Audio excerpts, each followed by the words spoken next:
B. Holt in the house on assignment with my good friend, relationship expert, guru, coach of the Brandon Holt Show, checking in all the way from Charlotte, North Carolina, the one and only Miss Rachel Davis in the house. Rachel, top of the morning to you.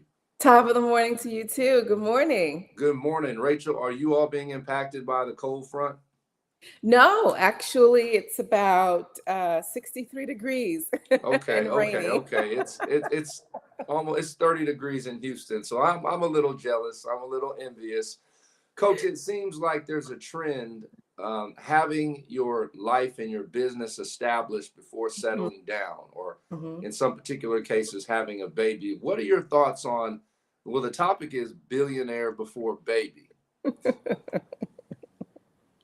I take it Miss Rihanna was the inspiration for the topic. So, what comes to mind? Is that common in today's time to Yeah. want to have a career? Like, what are the pros and cons? Yeah, so that is starting to be something that is extremely common, more so with the millennials.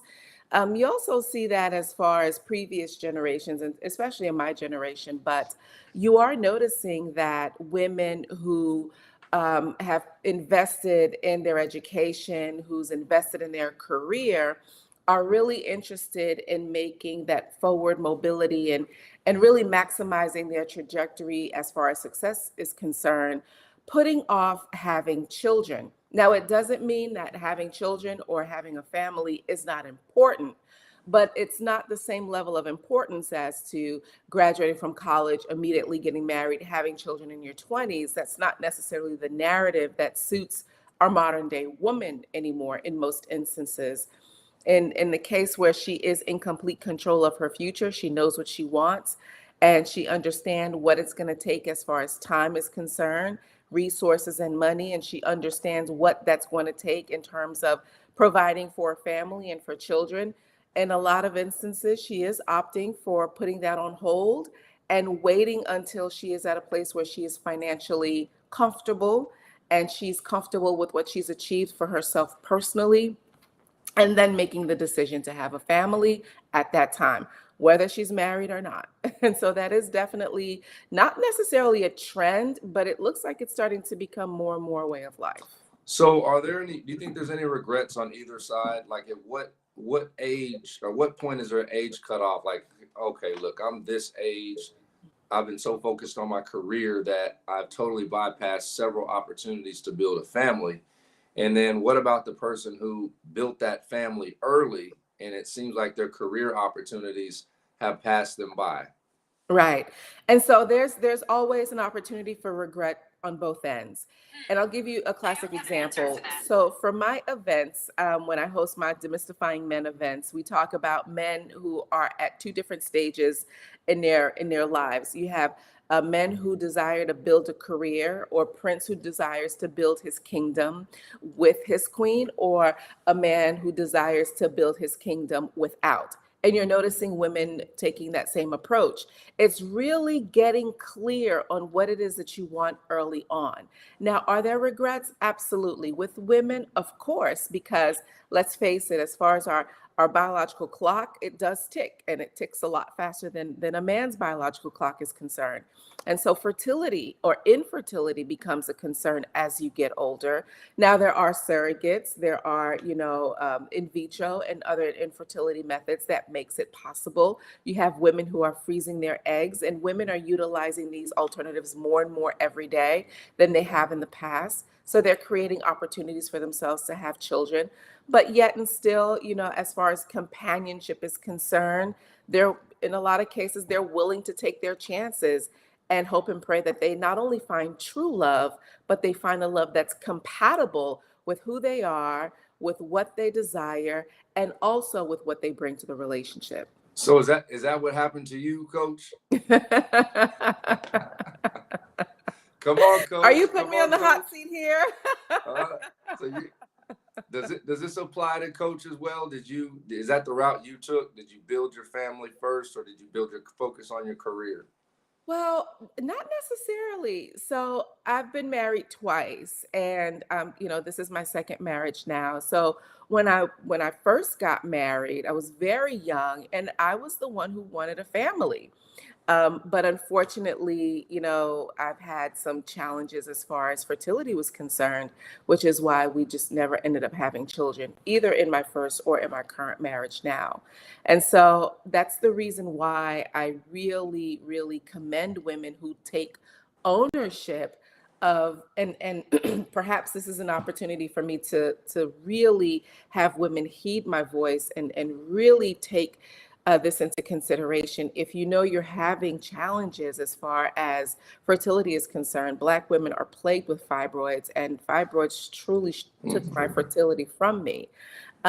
If you know you're having those issues, and if you have the financial means to freeze your eggs, take the path, utilize the science that's available to you so that you can help yourself have children when you're ready in the future, and minimize the impacts of not being able to have children because of A, health issues, health challenges, B, age-related challenges that comes along with you putting your career first and not necessarily maximizing, your fertility at a time when you're young enough to do so, or C, just, making sure you have the opportunity to have children when you fact find somebody who's ideal for you, which could be at a time that's later on in your life.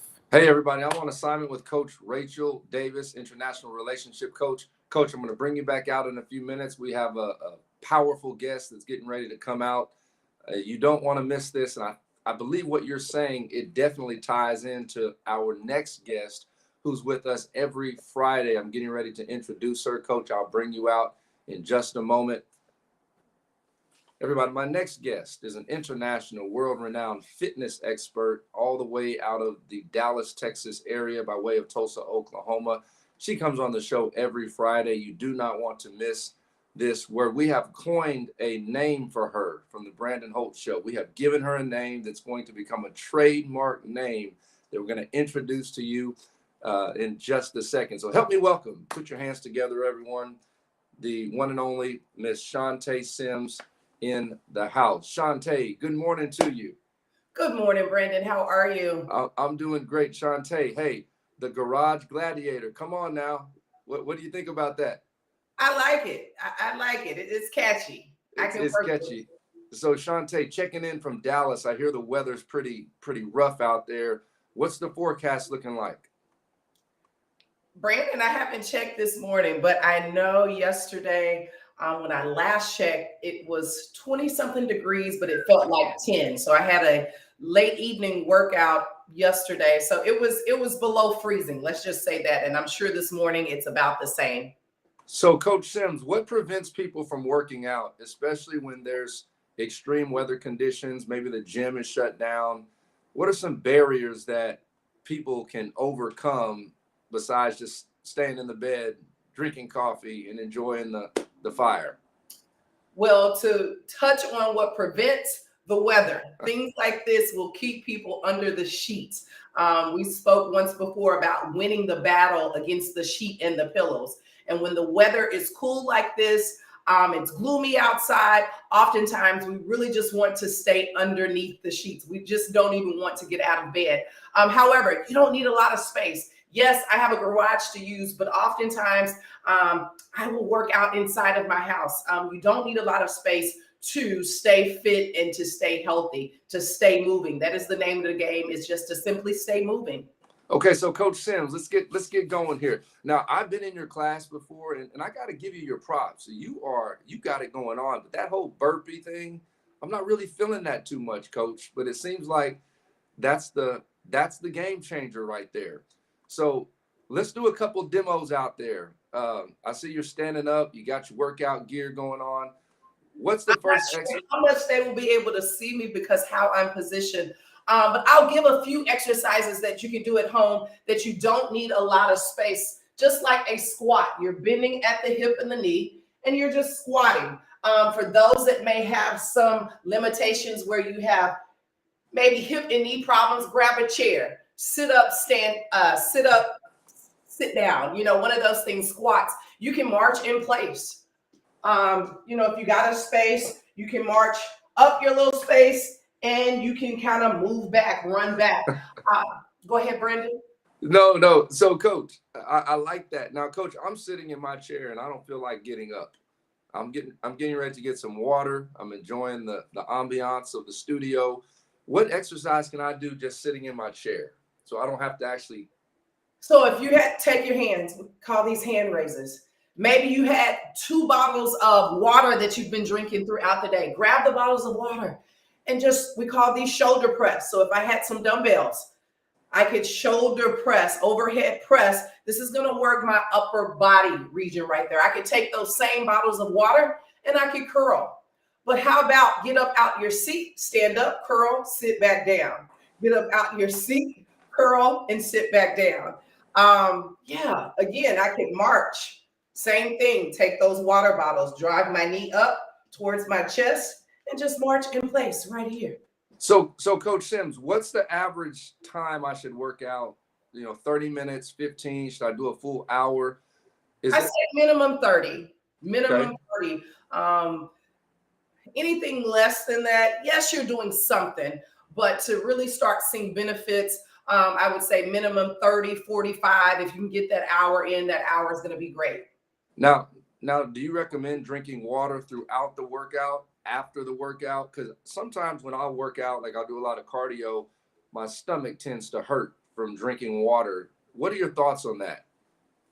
I say number one, first thing when you wake up, get some room temperature water. That's going to be Okay. best. And then throughout the day, even throughout your workout, it's okay to take a small sip, not gulps and big gulps of water, just small sips of water you may need, especially if it's a higher intensity workout.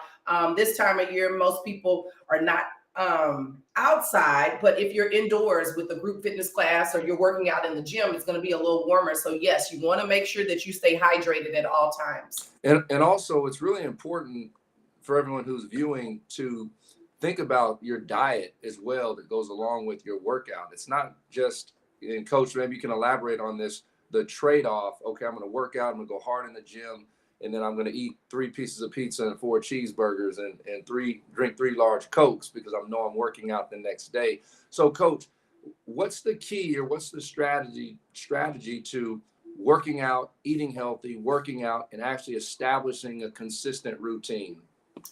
Your food is your fuel. So just like a car needs fuel to go, your body needs fuel. It needs food to operate. And so to get the maximum benefits from your workouts, you must eat properly. So that's breakfast, that's lunch, that's dinner, maybe some small snacks in between.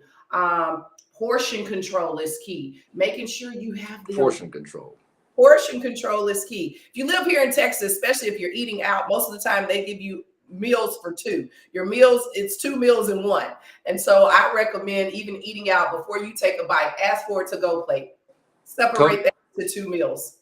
I got a confession, Coach. Uh-oh. I had a Philly cheesesteak sandwich last night. Okay. Totally off the diet, but I couldn't help myself. Loaded with beef and cheese and onions and peppers and mayo and ketchup, seasoned French fries. And is it possible I can work that off this morning, or is that going to take a couple of days? Because that seems to be a question. If I eat bad, can I eliminate that weight right away, or is it going to actually take me a couple of days to rebound? Well, I'm not going to say one bad meal is going to kill you. I don't live like that. I believe we live once, and sometimes we should be able to enjoy the things that we like, but within moderation. Within moderation. But still, for me, the Philly cheese, I'm not a big bread person, but I probably even would have cut that in half because I would have looked at it and said, oh, that's too much.